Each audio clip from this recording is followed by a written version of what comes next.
থেকে 3 মিনিটের একটি ছোট গল্প শুনে যাবেন, আশা করি ভালো লাগবে। একটি ছেলে খুবই সাদাসিধা ছিল। সে একটি দোকানে চাকরি করত। ছেলেটির বেতন ছিল মাত্র 5,000 টাকা। ছেলেটির দোকানের সামনে দিয়ে প্রতিদিন একটি মেয়ে স্কুলে যেত। মেয়েটি প্রতিদিন বোরকা পরে যেত, কিন্তু প্রায়ই মুখটা খোলা থাকতো। একদিন হঠাৎ করে ছেলেটির নজর পড়লো মেয়েটির দিকে। এভাবে বেশ কয়েকদিন যাবার পর মেয়েটি বুঝতে পারলো ছেলেটি তাকে লক্ষ্য করে। মেয়েটিও বাঁকা চোখে ছেলেটির দিকে তাকাতে শুরু করলো। ছেলেটি মেয়ের চলাফেরা দেখে মুগ্ধ হলো। আফসোস করতে লাগলো, ইস, যদি আমিও আজ পড়াশোনা করতে পারতাম, তাহলে সাহস করে মেয়েটির সাথে কথা বলতে পারতাম। মেয়েটি বুঝতে পারলো ছেলেটি তাকে ভীষণ পছন্দ করে। তাই একদিন মেয়েটি ছেলেটির দোকানের পাশে দাঁড়িয়ে রইল। তখন ছেলেটি দুপুরের খাবার খাওয়ার জন্য দোকানের বাইরে আসে। সে চায়ের দোকানে গিয়ে 5 টাকার একটি রুটি খেয়ে পানি পান করে আসতে লাগলো। তখন মেয়েটি তার কাছে গেল। তুমি ভাত খেলে না, রুটি দিয়ে পেট ভরবে? তখন ছেলেটি মেয়েটিকে দেখে অবাক হয়ে গেল। তখন ছেলেটি বলল, আমি ভাত খেলে আমার মা, বাবা আর ছোট বোনকে কি খাওয়াবো? মেয়েটি শিক্ষিত, তাই অল্পতেই বুঝে গেল।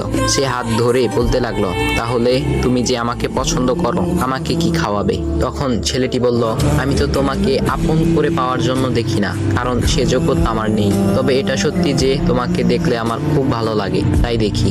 মেয়েটি ছেলেটির কথা শুনে চোখের পানি ধরে রাখতে পারলো না। সে বুঝে গেল ছেলেটির চরিত্র ও ভাবনা অনেক সুন্দর। সেদিন মেয়েটি চলে গেল। বাসায় গিয়ে রাত্রিবেলা মেয়েটি অসুস্থ হয়ে পড়লো। পরে তাকে ডাক্তারের কাছে নিয়ে আসা হলো।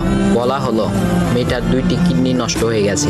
তখন মেয়ের বাবা ফোন করলো তার বন্ধুর ছেলেকে, যার সাথে বিয়ে দেওয়ার জন্য সে পাগল। কিন্তু মেয়েটি তার বাবার পছন্দের ছেলেকে বিয়ে করতে রাজি না, কারণ সে ছেলেটি টাকা থাকলেও কি হবে, তার চরিত্র খারাপ, সে লোভী।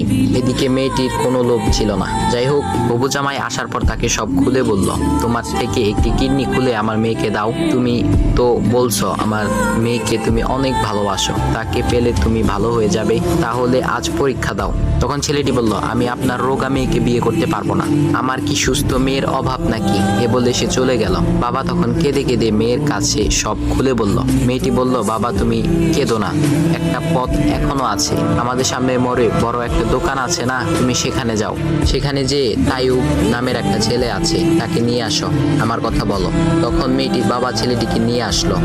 মেয়েটিকে দেখে ছেলেটির চোখ ভিজে পানি পড়তে লাগলো, কারণ মেয়ের বাবা তাকে সব খুলে বলেছে। তখন ছেলেটি মেয়েটিকে বলল, তুমি আমাকে একটা কিডনি দিবে? ছেলেটি বলল, কিডনি দেবার জন্যই আমি এসেছি। মেয়েটি তাকে বলল, তুমি কি চাও?